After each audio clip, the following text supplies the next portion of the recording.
ಚಿತ್ರಾಪುರದಲ್ಲಿ ಕಡಲ್ಕೊರೆತ ತೀವ್ರಗೊಂಡಿದ್ದು 2 ಕುಟುಂಬಗಳನ್ನು ರವಿವಾರ ಸ್ಥಳಾಂತರಗೊಳಿಸಿ ಸಮೀಪದ ಭಜನಾ ಮಂದಿರದಲ್ಲಿ ತಾತ್ಕಾಲಿಕ ನೆಲೆ ಕಲ್ಪಿಸಲಾಯಿತು.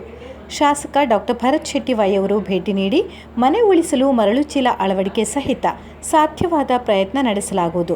ಅಪಾಯದ ಮುನ್ಸೂಚನೆ ಇರೋದ್ರಿಂದ ಸ್ಥಳಾಂತರಗೊಳ್ಳಬೇಕೆಂದು ಮನವಿ ಮಾಡಿ ಪರ್ಯಾಯ ವ್ಯವಸ್ಥೆ ಕಲ್ಪಿಸುವಂತೆ ಅಧಿಕಾರಿಗಳಿಗೆ ಸೂಚಿಸಿದರು. ಚಿತ್ರಾಪುರದ ಬಳಿ ರಸ್ತೆ ಭಾಗಶಃ ನೀರು ಪಾಲಾಗಿದ್ದು, ಶಾಲೆಯ ಆಟದ ಮೈದಾನವನ್ನು ಉಳಿಸಿಕೊಳ್ಳಲು ತಾತ್ಕಾಲಿಕ ವ್ಯವಸ್ಥೆ ಕಲ್ಪಿಸುವ ಬಗ್ಗೆ ಚರ್ಚಿಸಿದರು.